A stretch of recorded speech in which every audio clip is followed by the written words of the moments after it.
Corpus Hermeticum. Livro 6. O bem existe apenas em Deus e em nenhuma outra parte. Estudo do versículo 01 ao 05. Anteriormente nos estudos. Na semana passada, refletimos sobre a busca do homem pelo intelecto divino e sua escolha entre o mundo sensível e o uno. Neste novo ensinamento, Hermes aprofunda a natureza de Deus, revelando que ele é ao mesmo tempo invisível e a fonte de toda a visibilidade. Deus é eterno, inengendrado, e tudo o que aparece provém dele. Embora não possa ser visto com os olhos do corpo, manifesta-se nas suas obras, tornando-se visível pelo intelecto.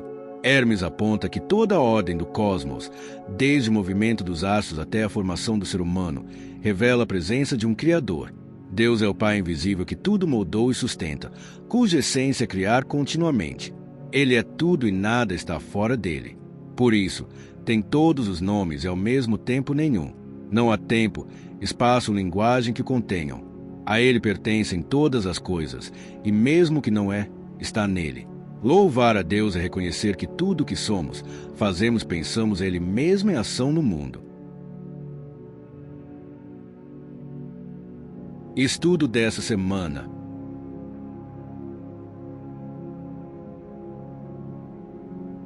O bem não existe, Asclépios, em nada além de Deus, ou melhor, o bem é eternamente o próprio Deus.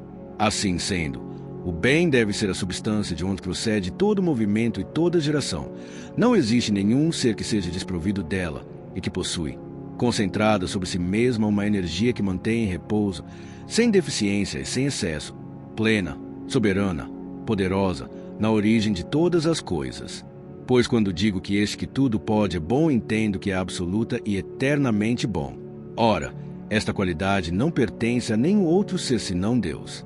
Pois não há nada que lhe falte, de modo que nenhum desejo de posse pode torná-lo mal, e não há nada entre os seres que possa perder e cuja perda possa amargurá-lo, pois o desgosto é parte do mal, e nada existe que seja mais forte que ele que possa tratá-lo como inimigo, pois não é coerente a sua natureza receber qualquer ultraje.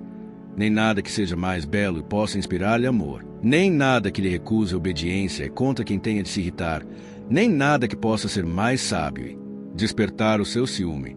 Então, se nenhuma dessas paixões pertence à substância, que lhe resta senão o bem somente. Ora, da mesma forma que nenhum daqueles atributos podem ser encontrados numa substância assim constituída, nenhum dos outros seres possuirá o bem. Com efeito, todos os outros atributos encontram-se em todos os seres, nos pequenos e nos grandes, em cada um dos seres isoladamente e nesse vivente que é maior e mais potente de todos. Pois tudo que é engendrado está repleto de paixões, pois a própria geração implica uma afecção. Ora, onde há sofrimento, não existe lugar para o bem, e onde está o bem, nenhum lugar para a paixão. Onde está o dia, não há lugar para a noite, e onde está a noite, não há lugar para o dia. É esta a razão porque o bem não tem lugar no que veio a ser, mas somente no não engendrado. Todavia, como a matéria recebeu por dom a participação em todos os arquétipos, recebeu também a participação do bem. É desta maneira que o mundo é bom, pois produz todas as coisas, de modo que, tendo em vista sua função de produzir, é bom. Mas para tudo mais, não é bom, e com efeito, é passível, móvel e produtor de seres passíveis. Quanto ao ser humano, o bem se mede nele por comparação com o mal.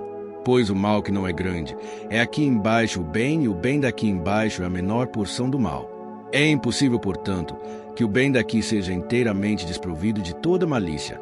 Cá embaixo, de fato, o bem foi tornado mal.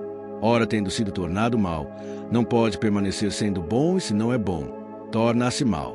Portanto, o bem só existe em Deus, ou melhor, Deus é o próprio bem. Entre os homens, então, ó Asclépios, do bem só se encontra o nome, mas na realidade não se o vê em parte alguma. É efetivamente impossível, pois não há lugar para ele num corpo material que é tocado pelo mal, pelas penas e sofrimentos, pelas concupiscências e as cóleras, as ilusões e as opiniões insensatas. E o pior de tudo, ó Asclépios, é que se confia em cada uma das coisas que acabo de dizer como se for o maior bem, ainda que seja antes de mais nada o mal insuperável. A glutoneria é a faltora de todos os males. O engano é aqui a ausência do bem. Por mim, rendo graças a Deus que pôs em meu intelecto, entre outras coisas, Isso ainda é relativamente ao conhecimento do bem, que é impossível que o bem exista no mundo. Pois o mundo é a totalidade do mal, como Deus é a totalidade do bem ou o bem é a totalidade de Deus. Pois se encontram sem dúvida as excelências das belas coisas na vizinhança da essência divina, aquelas se constituem o próprio Deus parecem, por assim dizer, mais puras ainda e mais autênticas. É preciso ousar dizer, Asclépios, a essência de Deus, se pelo menos possui uma essência, é o belo, e é impossível aprender o belo é bom em nenhum dos seres que estão no mundo. Com efeito, todas as coisas que caem sob o sentido da visão são simplesmente imagens ilusórias, de algum modo, silhuetas, mas as coisas que não caem sob esse sentido, e sobretudo a essência do belo e do bem, da mesma forma que o olho não pode ver a Deus, também não pode ver o belo e o bem. Pois estas são partes de Deus, inteiras, perfeitas, propriedades dele somente, particulares a ele, inseparáveis de sua essência, soberanamente amoráveis, das quais é preciso dizer que delas é o amor de Deus, ou que elas são amantes de Deus. Se podes conceber Deus, conceberás também o belo ébon, o soberanamente luminoso, o soberanamente iluminado por Deus, pois aquela beleza incomparável, aquela bondade é inimitável, totalmente o próprio Deus. Portanto, a ideia que fazes de Deus, deves fazer do belo ébon, pois são inseparáveis de Deus. Essas coisas são incomunicáveis aos outros viventes que não Deus. Quando pesquisas a Deus, é também a procura do belo que vais. Pois não existe mais que um caminho daqui até o belo, a piedade acompanhada de conhecimento. Logo, aqueles que não possuem conhecimento e que não seguiram a rota da piedade, têm a audácia de dizer que o ser humano é belo e bom, ele que jamais viu, mesmo em sonho, o que pode existir de bom, mas que foi substituído por toda espécie de mal, e que foi levado até a tomar o mal por bem e também emprega o mal sem se satisfazer jamais, temendo ser dele privado, e lutando com todas as suas forças não somente para dele ter possessão, como para mais ainda crescê-lo. Tais são as coisas boas e belas no julgamento dos humanos, ó Asclépios, e não podemos delas fugir nem odiá-las, pois o mais penoso é que temos necessidade dela, se viver sem elas, ser-nos-ia impossível.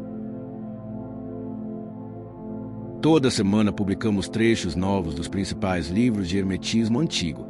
Siga nosso canal e receba as atualizações. Se você quiser se unir à nossa comunidade de estudo do Corpus Hermeticum no WhatsApp, comente "Eu quero" nesse vídeo que lhe enviarei o convite. Todos são bem-vindos.